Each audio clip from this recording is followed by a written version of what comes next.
Welcome back. A former Senate President, Senator David Mark, has spoken concerning the recent electoral reforms decision made by the Senate.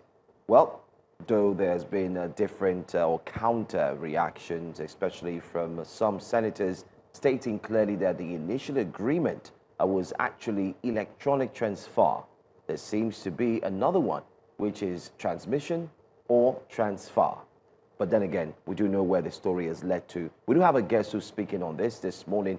He's the principal attorney at Advocate Populi law firm, Peter Ekavwo. Thank you once again for joining us, Mr. Ekavwo. Thank you very much for having me.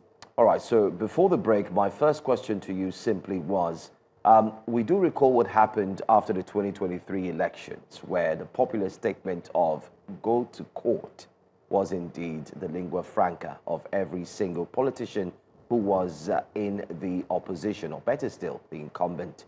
And now it seems like we're going to see a repetition if something is not done to a clause, which is 60 subsection 2.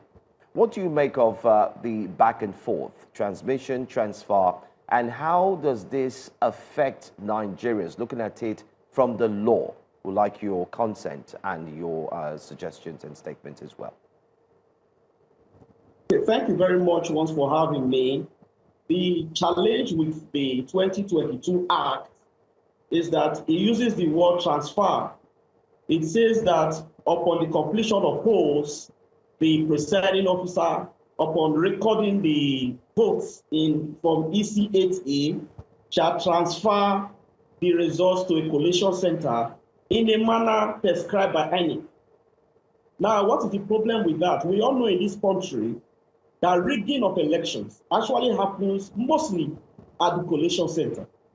That is where the will of the Nigerian people, the voters, are subverted by politicians who do not care about democracy. And so it is for this reason that Nigerians clamored for an electronic transmission of this result. However, the 2022 Act did not mandate INEC to so do. What it did was to give INEC discretion.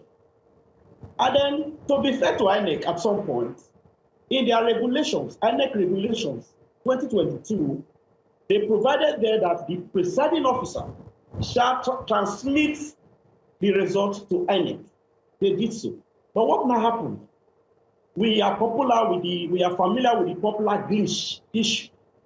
At the end of the day, the matters went to court. And the court held that the Act itself do not prescribe electronic transmission of votes. Therefore, no transmission of same cannot be a ground to nullify such an election. And Nigerians were disappointed. Some Nigerians even threw a lot of tantrums on the judiciary. But you cannot really blame the judiciary, because when it comes to the issue of election, the jurisprudence behind it is that it is sui generis. The courts usually interpret the law strictly the way they are made. And so you couldn't blame the judiciary for saying that non-transmission cannot be a ground for nullification. Most Nigerians were disappointed. It is for this singular reason that civil society groups, lovers of democracy, progressive Nigerians, came out to say, no, this time around, put it in the law, make transmission of results compulsory, in a manner that you can no longer tamper it. Because what happens is that in the process of taking it manually, they tamper with it.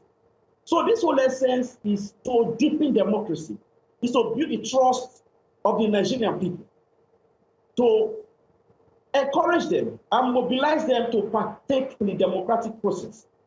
So it was so disappointing and frustrating when in the last plenary session of the National Assembly, they were saying there was confusion. The Senate President on one break says they have retained what is in the current Act. So if you have retained what is in the current Act, it means we are status quo maintains. And status quo cannot deliver the type of election that Nigerians seek for. So that is why Nigerians must continue to clamor. But it is good to know that the process is not yet completed. So Nigerians must match the pressure to ensure that electronic transmission is enacted in the current Electoral Act. And if it is done so, it will mean that if you don't transmit, that election becomes nullified. So this is why it is very important. This is why it's very important. Now, Barrister Ekavwo, the Senate will be meeting tomorrow in an emergency plenary to decide on following public outrage with this suggestion that they might not make electronic transmission mandatory.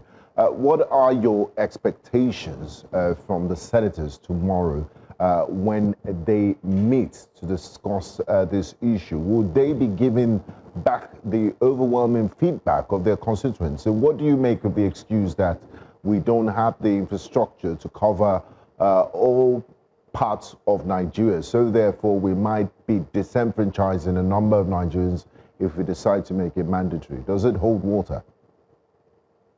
So that argument.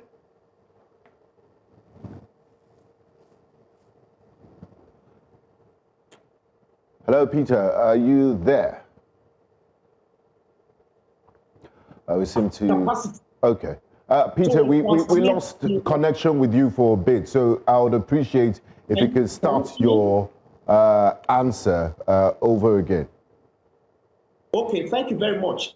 I was saying that if you recall, prior to the enactment of the 2022 Act, this issue of network connection, inability to do all of that also came to the fore. And INEC itself came and assured the Nigerian people that they have capacity to transmit. Can we cry more than the bereaved? Is it the National Assembly that will do the transmission? It is the INEC itself, and they have said they can do so. And they even went ahead. They went ahead to enact same or to provide same in their regulation. And the words used in that regulation is shall. The presiding officer shall. And the application of shall, if the word shall is used in law, it means compulsory. So it means they have the capacity to so do. And then in any case, even the NCC at the time came to assure Nigerians. So that argument does not hold water. And in any case, what is more, in any case, is that the way the technology is built, as I'm made to understand, is such that if you transmit real time, and while you are moving your materials to the collation center, when network comes in between, it delivers to the IREF. So that cannot be an excuse. Nigeria cannot be doing this type of thing to these people. Nigeria cannot do this. We must continue to move forward. Let us try it. This is not a yardstick, it's not an excuse. So I urge the National Assembly to jettison this. That's on one hand. Secondly, the National Assembly must remember that they do not represent themselves in the National Assembly. They represent the Nigerian people. What does that mean? What that means is that they derive their legitimacy, their authority from the vote of the Nigerian people. So they cannot call the bluff of Nigerians and say it doesn't matter, it is what we like that we do. That is not allowed in democracy. Because anytime you rig election, that is a coup. It is a civilian coup. What is the difference between a military coup and a civilian coup? The military coup, they come with a gun. But in civilian, when you manipulate the process and subvert the will of the Nigerian people, that is a coup. So anything that would frustrate the Nigerian people from participating in democracy, they should jettison it and embrace wholesale anything that would increase the confidence of Nigerians to participate in democratic process. So I urge them to rise above themselves. That organization not organization, the National Assembly is populated by majority of APC senators. So we expect the APC senator and the APC to prevail on them to do the right thing. We even call on President Tinubu, who we are made to understand is a lover of democracy, someone who has fought for. Well, I'm sure network is not too friendly at this point. But then again, I want to say thank you so much for joining us. And we do get your point. I was still waiting. He was saying that that is a democratic coup where... yes, he's trying to subvert the will of the people. And exactly. It's much more like you have them hand-tied at the back and you choose to do whatever you want, wherever you place it on democracy.